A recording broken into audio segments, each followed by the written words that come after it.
Purihin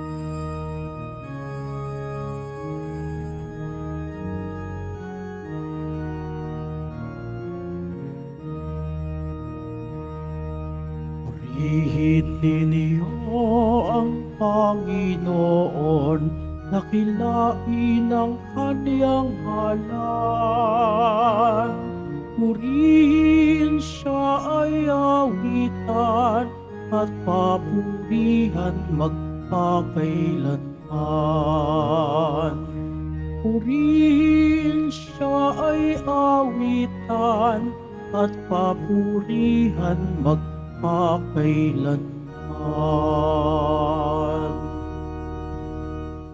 Sa ngalan ng Ama at ng Anak at ng Espiritu Santo, Amen. sumainyo ang Panginoon. At sumaiyo rin. Mga kapatid, aminin natin ang ating mga kasalanan upang tayo'y maging marapat gumanap sa banal na pagdiriwang. Tayo pong lahat, inaamin ko Sa makapangyarihang Diyos at sa inyo mga kapatid, na lubha akong nagkasala sa isip, sa salita, at sa gawa, at sa aking pagkukulang. Kaya isinasamo ko sa mahal na Birheng Maria, sa lahat ng mga anghel at mga banal, at sa inyo mga kapatid, na ako'y ipanalangin sa Panginoong ating Diyos. Kaawaan tayo ng makapangyarihang Diyos, patawarin tayo sa ating mga kasalanan, at patnubayan tayo sa buhay na walang hanggan. Amen. Panginoon, kaawaan mo kami. Panginoon, kaawaan mo kami. Kristo, kaawaan mo kami. Kristo, kaawaan mo kami. Panginoon, kaawaan mo kami. Panginoon, kaawaan mo kami. Manalangin tayo. Ama naming makapangyarihan, Ikaw ang lumikha at tagapamahala ng tanang umiiral. Tunghayan mo kami upang ang iyong awa ay aming maranasan at ipagkaloob mong ikaw ay aming wagas na mapaglingkuran. Sa pamamagitan ni Hesukristo, kasama ng Espiritu Santo, magpa sa walang hanggan. Amen. Magsiupo muna po ang lahat.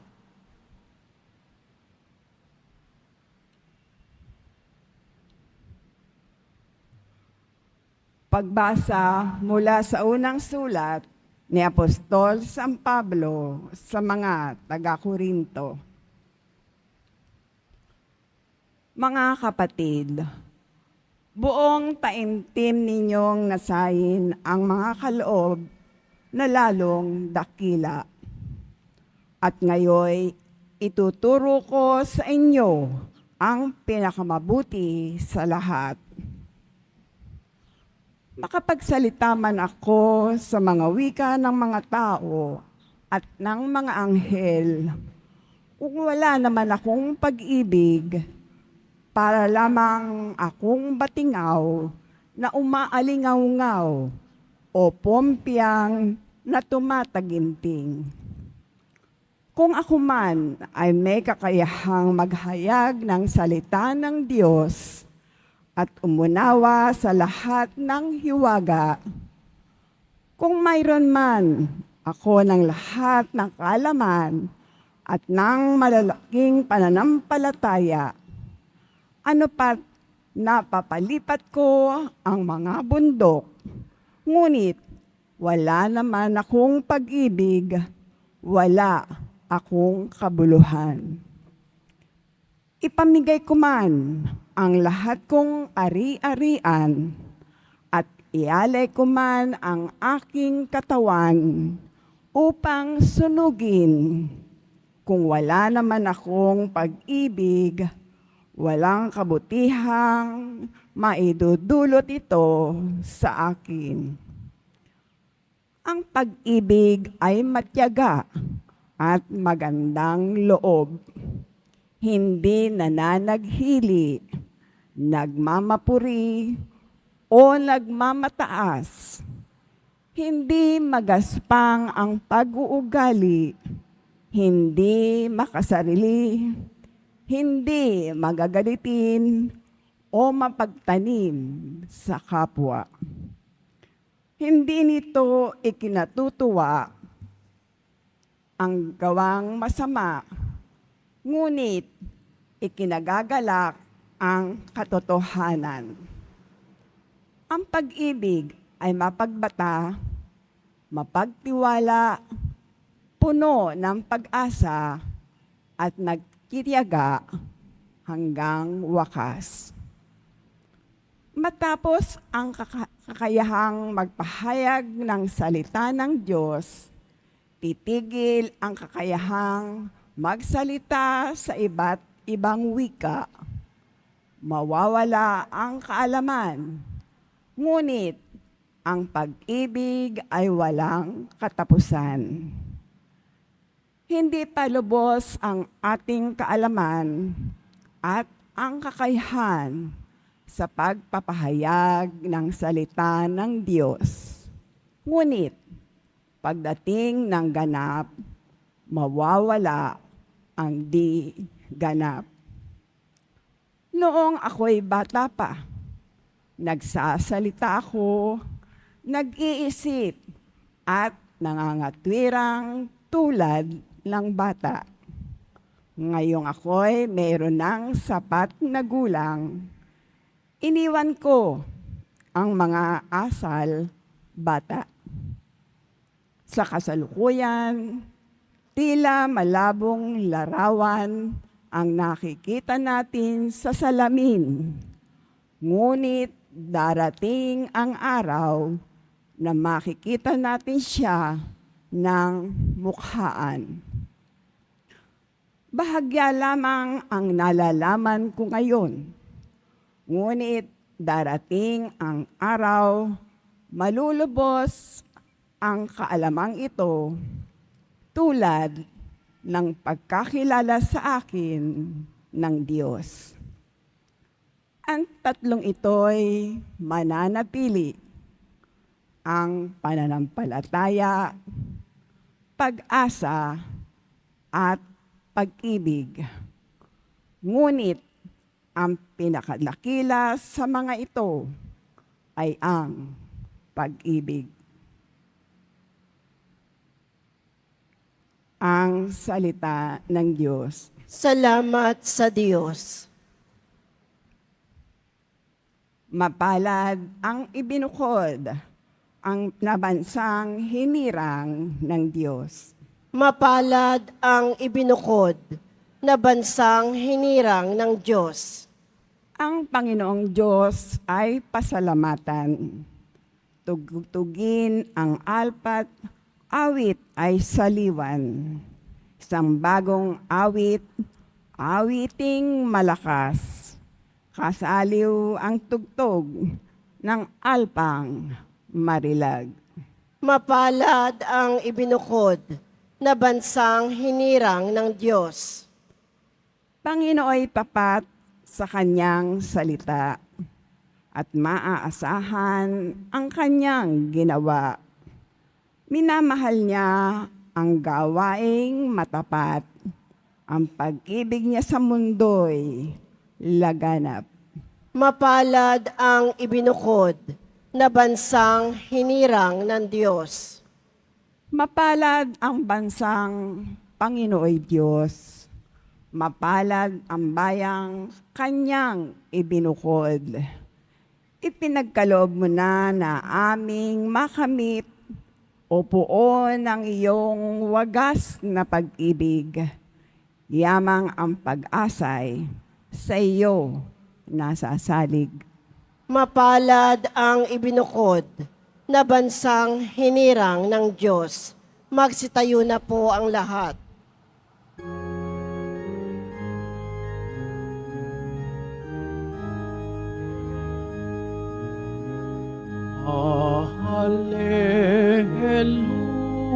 Hallelujah. Hallelujah.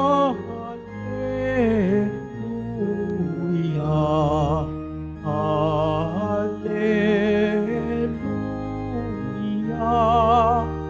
Hallelujah.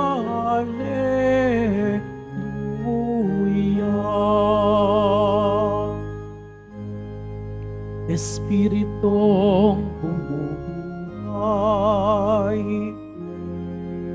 salita mo may kapal, buhay mo ang tinataglay. Hallelujah, Hallelujah, Hallelujah,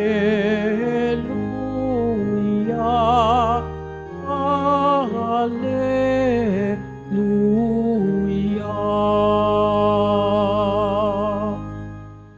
Sumainyo ang Panginoon. At sumaiyo rin. Ang mabuting balita ng Panginoon ayon kay San Lucas. Papuri sa iyo, Panginoon. Noong panahong iyon, sinabi ng Panginoon, "Sa ano ko nga ihahambing ang mga tao ngayon at ano ang nakakatulad nila? Katulad sila ng mga batang nakaupo sa plaza at sumisigaw sa kanilang mga kalaro. Tinutugtugan namin kayo ng plauta, ngunit hindi kayo sumayaw. Nanambitan kami, ngunit hindi kayo tumangis. Sapagkat naparito si Juan Bautista na nag-aayuno at hindi umiinom ng alak, at sinasabi ninyo, inaalihan siya ng demonyo. Naparito naman ang anak ng tao na kumakain at umiinom tulad ng iba. At sinasabi ninyo, masdan ninyo ang taong ito, matakaw at maglalasing, kaibigan ng mga publikano at mga makasalanan. Gayunman, ang karunungan ng Diyos ay napatutunayang matuwid sa pamamagitan ng kaniyang mga anak." Mga kapatid, ang mabuting balita ng Panginoon. Pinupuri ka namin, Panginoong Hesukristo. Magsiupo muna po ang lahat. Magandang umaga po sa lahat. Ang Diyos ay Diyos ng kaayusan. God is a God of order. Kung inyong babasahin sa libro ng Henesis, kung papaanong magkakasunod na maayos na nilikha ng Diyos ang pangangailangan ng tao. So una muna niyang nilikha ang lahat ng bagay at sa ika-6 na araw nilikha niya ang tao. Nangangahulugang ang Diyos ay Diyos ng kaayusan. Inayos muna niya ang lahat at saka niya nilalang ang tao. Makikita rin natin sa libro ng Eklesiastiko na there is time for everything. May mga oras sa lahat ng bagay. Oras para ikaw ay ngumiti o magsaya, at oras para ikaw ay tumangis. Oras para ikaw ay magbato, at oras naman upang damputin ang mga batong ito. Ibig sabihin po, sa ritmo ng buhay ng tao, kasama na natin ang kaayusan. Sa atin pong ebanghelyo, parang mayroong ipinararating si Jesus tungkol sa henerasyong kaniyang kinagisnan. Henerasyong hindi makapagsabi kung ano ang kanilang gusto o kagustuhan. Yun bang henerasyong sala sa init, sala sa lamig? Ipinadala si Juan Bautista na taong mabuti at marangal, taong walang bisyo at padasalin, pero hindi pa rin siya natanggap ng kaniyang henerasyon. Sinasabihan siyang isang alagad ng demonyo. Bakit? dahil ang ginagawa ni Juan ay hiwalay sa ginagawa ng karaniwang tao. Ngayong dumating si Jesus at napakita sa kanila, isinilang upang maging kasangkapan ng kaligtasan, hindi pa rin nila tinanggap. Sinabihan pa rin, eto, mag-iinom, makasalanan, matakaw, dahil kasakasama araw-araw ng mga makasalanan. Kaya nga sa paggamit ni Jesus ng salitang, tinutugtugan kayo ng plauta, ngunit hindi kayo sumayaw. Tinugtugan kayo ng ponembre, pero hindi kayo umiyak. Kaya nga daw ang mga henerasyon na yon, parang mga batang naglalaro, hindi alam kung ano ang gusto at kung ano ang nais. Ito ang ebanghelyo sa araw na ito. Nakasasabay ba tayo sa henerasyong meron tayo? Henerasyon ng hindi kung ano yung uso, kung hindi henerasyong binibigyan ng Diyos ng pagkakataong unawain sa lahat ng panahon ang kaniyang salita at ang kaniyang diwa. Ibinibigay ni Jesus ang aral ng pag-ibig. Napakinggan natin sa unang pagbasa. Pero ba tayo ay nakasasayaw sa ritmo ng pag-ibig? Alam natin na ang pag-ibig na binabanggit is a suffering love. Pagmamahal na may sakripisyo para sa ating kaligtasan. Kaya ba nating sumayaw sa henerasyon? Tayo ba'y nakakakonekta sa henerasyong sinasabi ni Jesus? O tayo ay ang taong walang kaayusan na hinihahatag na ng Diyos ang lahat pero hindi pa natin kayang tanggapin? Sinasabi na ni Jesus ang paraan ng kaligtasan pero iba pa rin ang ating ginagawa. Nangangahulugan na wala tayong pagkakaiba sa henerasyong kaniyang sinasabi. Dahil ang henerasyong sumusunod kay Jesus ay karunungan ng Diyos at matuwid sa pamamagitan ng kaniyang anak. Ang henerasyong nakasasabay sa salita ni Jesus at kautusan ni Jesus ay mayroong karunungan at nagiging matuwid bilang mga anak. Ito ang kasimplihan sana ng buhay, pero pinapakomplicate ng ating kagustuhang mga gawa o mangyari ang lahat ng bagay. Tingin po tayo sa ating pansariling tahanan. Ang tahanan ko ba ay refleksyon ng kaayusan? Ang pamilya ko ba is in order? Dahil the absence of order is chaos. At ang chaos, ang kaguluhan ay hindi nanggagaling sa Diyos, kung hindi sa demonyo. Kumbaga, sa isang simpleng pananaw, ito yung inyong dadalhin. Everything in its proper place and a place for everything. Simple lang. Saan nakalagay ang aking kaldero? Nakakakita ba kayo ng kalderong inilalagay sa kwarto? Hindi. Sa kusina. Nasaan ang aking sapatos kapag ito ay aking hinuhubad?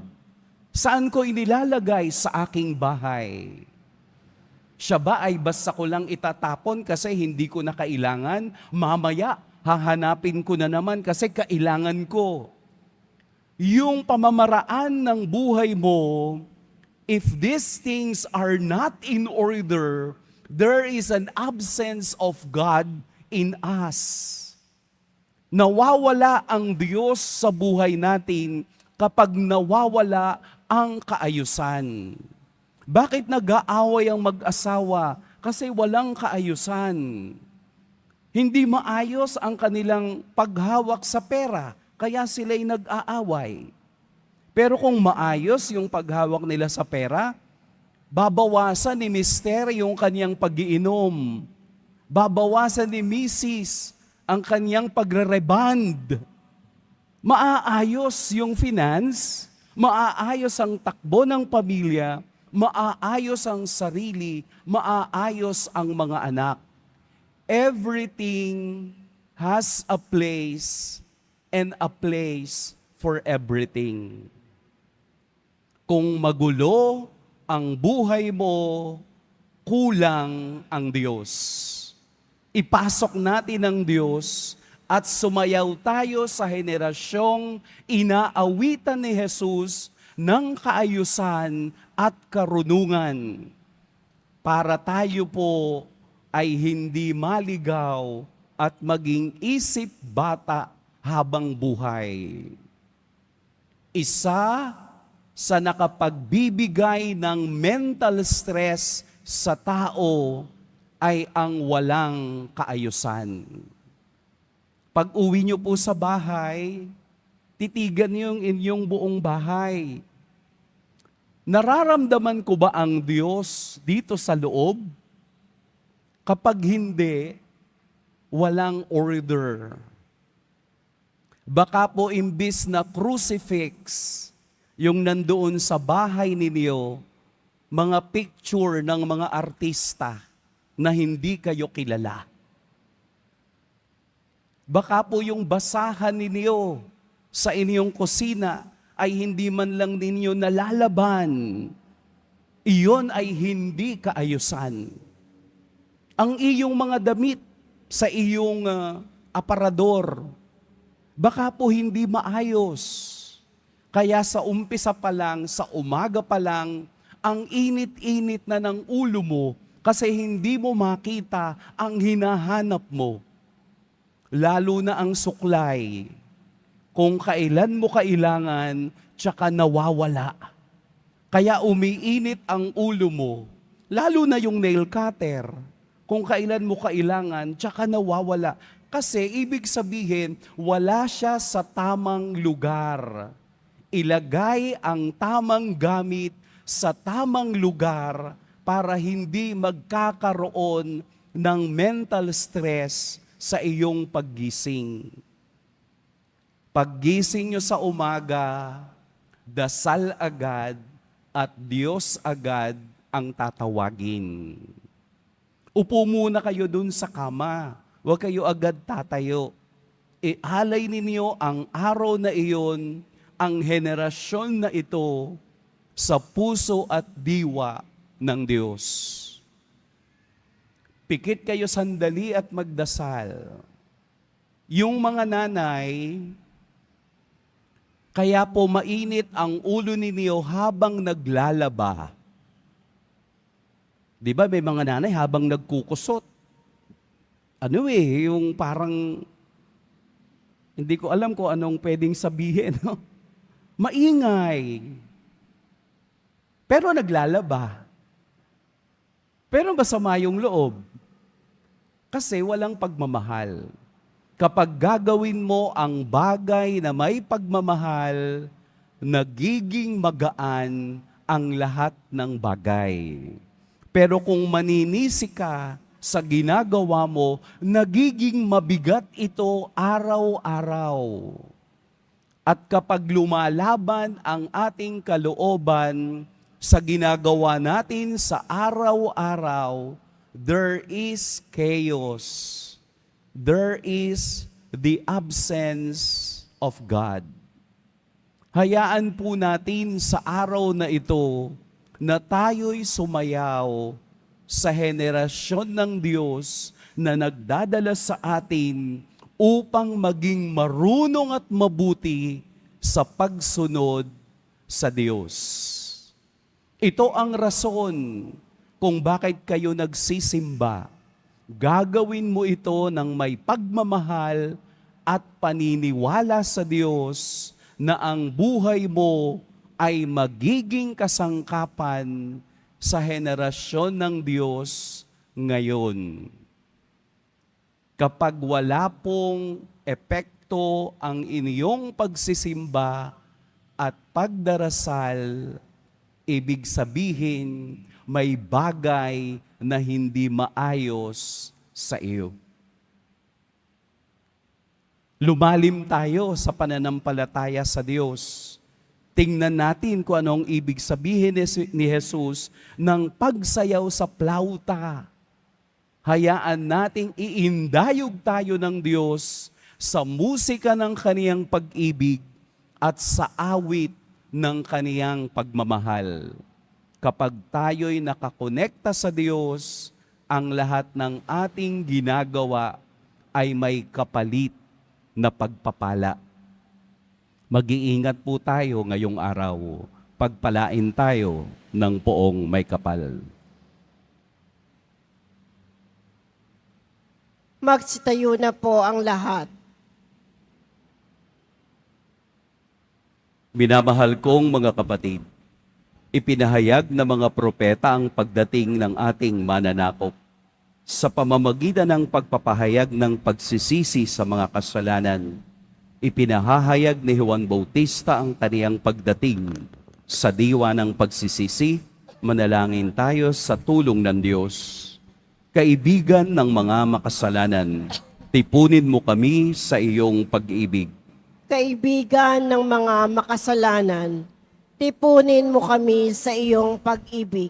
Ang simbahan naway patuloy pang umunlad at higit pang humikayat sa mga sumasampalataya sa maluwalhating hapag ng kaharian. Manalangin tayo. Kaibigan ng mga makasalanan, tipunin mo kami sa iyong pag-ibig. Ang mayayaman at ang mga dukha naway hindi umiwas sa hamon ng kaharian. Manalangin tayo. Kaibigan ng mga makasalanan, tipunin mo kami sa iyong pag-ibig.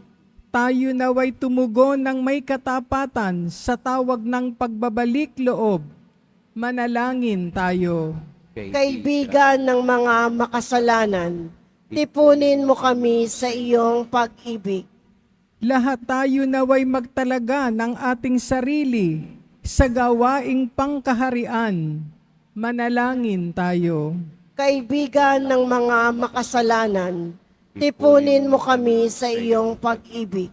Ang mga yumao naway mabuhay sa tahanan ng Panginoon at magbunyi sa hapag ng buhay na walang hanggan. Manalangin tayo. Kaibigan ng mga makasalanan, tipunin mo kami sa iyong pag-ibig. Ama naming nasa langit, inaanyayahan mo kami upang makapiling ka sa iyong kaharian. Ngayong nananalangin kami para sa iba. Tulungan mo kaming maisama sila sa hapag na inihanda ng iyong anak na si Jesucristong aming Panginoon. Amen. Magsiupo muna po ang lahat.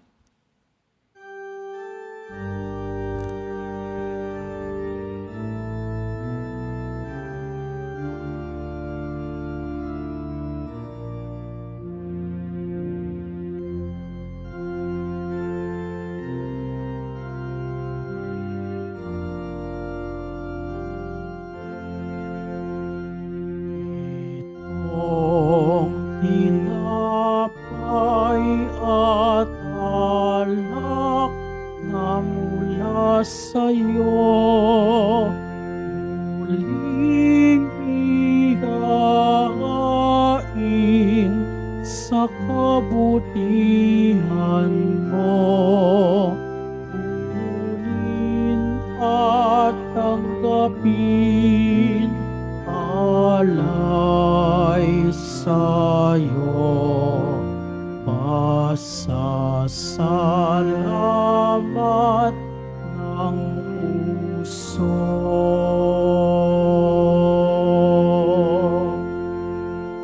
Magsitayo na po ang lahat. Madalangin kayo mga kapatid upang ang paghahain natin ay kalugdan ng Diyos amang makapangyarihan. Tanggapin nawa ng Panginoon itong paghahain sa iyong mga kamay, sa kapurihan niya at karangalan, sa ating kapakinabangan, at sa buong sambayanan niyang banal. Ama naming lumikha, maawain mong dinggin ang aming pithaya at paunlakan mo ang paghahaing aming inihanda upang ang mga handog ng bawat isang nagbigay para sambahin ang banal mong ngalan ay magkamit ng karagdagan mong kasiyahan sa pamamagitan ni Hesukristo kasama ng Espiritu Santo magpa sa walang hanggan. Amen. Sumainyo ang Panginoon. At sumaiyo rin. Itaas sa Diyos ang inyong puso at diwa. Itinaas na namin sa Panginoon. Pasalamatan natin ang Panginoong ating Diyos. Marapat na siya ay pasalamatan. Ama naming makapangyarihan, tunay ngang marapat na ikaw ay aming pasalamatan. Sa iyong paglingap at kagandahang loob, ang tao'y nilikha mo't pinangasiwa sa sansinukob. Sa hangad mong siya'y iwastong lubos, siya'y pinugdusa mo sa kaniyang pagtalikod. Sa iyong paggiliw, iyong ipinahintulot na makabalik siya sa pamamagitan ni Kristo Jesus. Kaya kaisa na mga anghel na nagsisiawit ng papuri sa iyo, nang walang humpay sa kalangitan, kami nagbubunyi sa iyong kadakilaan. Santo, Santo, Santo, Panginoong Diyos ng mga hukbo, napupuno ang langit at lupa ng kadakilaan mo. O sana sa kaitaasan, pinagpala ang naparirito sa ngalan ng Panginoon. O sana sa kaitaasan, magsiluhod po ang lahat. Ama naming banal, ikaw ang bukal ng tanang kabanalan. Kaya't sa pamamagitan ng iyong Espiritu, gawin mong banal ang kaloob na ito upang para sa amin maging katawan at dugo ng aming Panginoong Hesukristo. Bago niya pinagtiis ang kusang loob na maging handog, hinawakan niya ang tinapay, pinasalamatan kaniya, pinaghati-hati niya iyon, iniabot sa kaniyang mga alagad at sinabi, tanggapin ninyong lahat ito at kanin, ito ang aking katawan na ihahandog para sa inyo.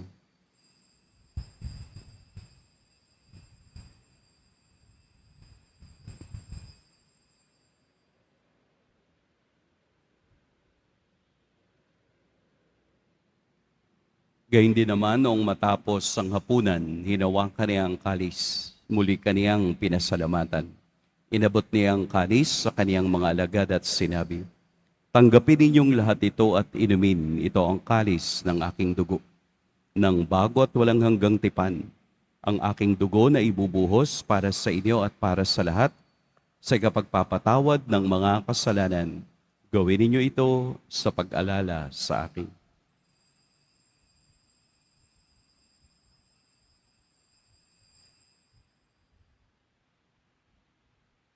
Magsitayo na po ang lahat. Ipagbunyi natin ang misteryo ng pananampalataya. Si Kristo'y namatay, si Kristo'y nabuhay, si Kristo'y babalik sa wakas ng panahon. Ama, ginagawa namin ngayon ang pag-alala sa pagkamatay at muling pagkabuhay ng iyong anak. Kaya't iniaalay namin sa iyo ang tinapay na nagbibigay buhay at ang kalis na nagkakaloob ng kaligtasan. Kami nagpapasalamat dahil kami iyong minarapat na tumayo sa harap mo para maglingkod sa iyo. Isinasabo namin kaming magsasalo-salo sa katawan at dugo ni Kristo ay mabuklod sa pagkakaisa sa pamamagitan ng Espiritu Santo. Ama, lingapin mo ang iyong simbahang laganap sa buong daigdig. Puspusin mo kami sa pag-ibig kay San Francisco na aming Papa at ni Jose na aming Obispo at ng Tanang Kaparian. Alalahanin mo rin ang mga kapatid naming nahimlay nang may pag-asang sila'y muling mabubuhay, gayon din ang lahat ng mga pumanaw.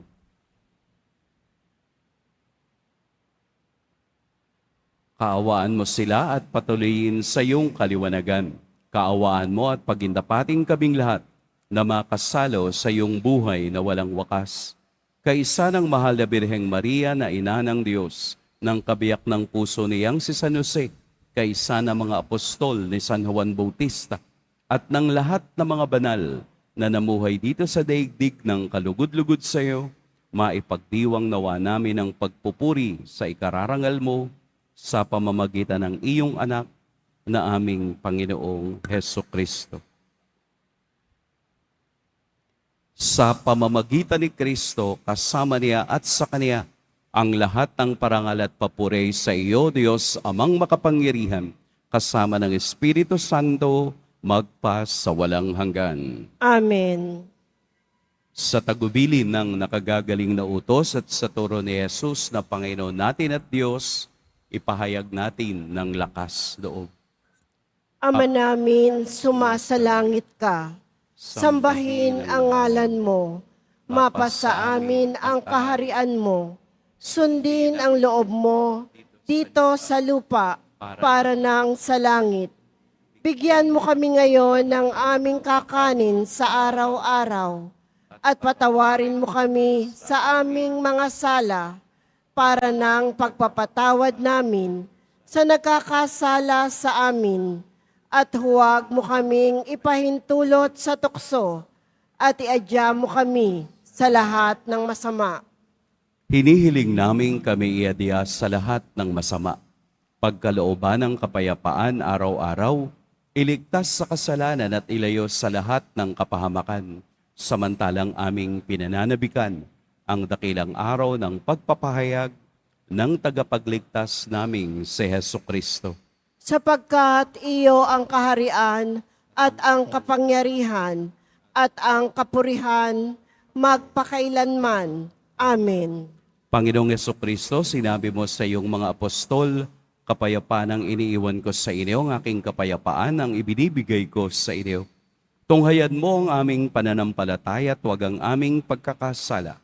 Pagkalooban mo kami ng kapayapaan at pagkakaisa ayon sa iyong kalooban, kasama ng Espiritu Santo, magpa sa walang hanggan. Amen. Ang kapayapaan ng Panginoon naway laging sumainiyong lahat. At sumaiyo rin. Magbigayan kayo ng kapayapaan sa isa't isa. Peace be with you. Peace be with you. Kordero ng Diyos na nag-aalis ng mga kasalanan ng sanlibutan, maawa ka sa amin. Kordero ng Diyos na nag-aalis ng mga kasalanan ng sanlibutan, maawa ka sa amin. Kordero ng Diyos na nag-aalis ng mga kasalanan ng sanlibutan, ipagkaloob mo sa amin ang kapayapaan. Magsiluhod po ang lahat. Ito ang kordero ng Diyos, ito ang nag-aalis sa mga kasalanan ng sanlibutan. Mapapalad ang inaanyayahan sa kaniyang piging. Panginoon, hindi ako karapat-dapat na magpatuloy sa iyo. Ngunit sa isang salita mo lamang ay gagaling na ako.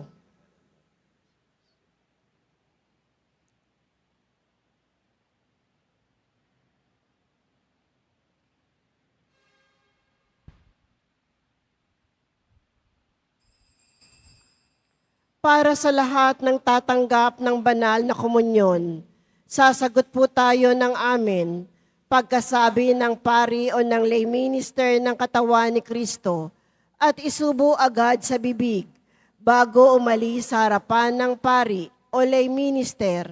Sumunod po tayo.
Magsitayo na po ang lahat.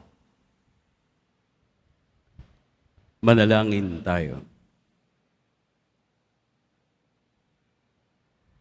Ama naming mapagmahal, ang aming kalooban naway pagharian ng aming tinanggap na pakikinabang, upang huwag ang diwa namin ang umiral, kundi ang bunga ng pagdiriwang na laging mamamayani sa amin kailanman, sa pamamagitan ni Hesukristo, kasama ng Espiritu Santo, magpa sa walang hanggan. Amen. Sumainyo ang Panginoon. At sumaiyo rin. Yumuko kayo para sa pagbabasbas. Mahal na Poong Jesus Nazareno, inihayag mo sa pamamagitan ng krus ang walang maliw na pag-ibig ng Diyos sa sangkatauhan. Pakinggan mo po ang kahilingan ng iyong angkan na nagsusumamo sa iyo. Makamtan nawa nila ang iyong katugunan at tanggapin ang kasagutan na may utang na loob na tinatanaw. Basbasan din po ninyo ang mga daladala nilang mga imahen at dasalan. Sa pamamagitan ng bendisyon na ito, naway maalala nila ang mga pangako nila noon sa binyag, na ikaw ang kanilang iibigin at paglilingkuran bilang Panginoon, magpa sa walang hanggan.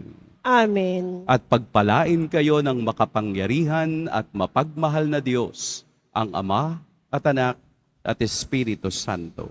Amen. Tapos na ang ating pagdiriwang, humayo kayong taglayang kapayapaan ng Poong Jesus Nazareno. Salamat sa Diyos.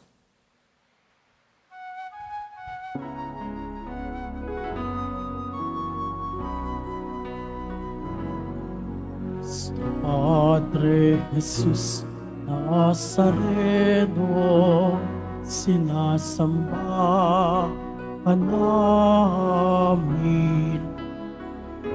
Binibinugo ka namin.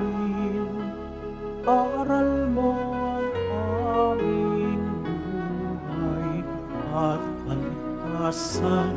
Nuestro Padre Jesus Nazareno, iligtas mo kami sa kasalanan. Ang krus mong pinamatayan ay sa isag ng aming kaligtasan. Nuestro Padre Jesus Nazareno, dinarangal ka namin. Nuestro Padre Jesus Nazareno, niluwalhati ka namin. Nuestro Padre Jesus Nazareno, dinarangal ka namin. Nuestro Padre Jesus Nazareno, niluwalhati ka namin.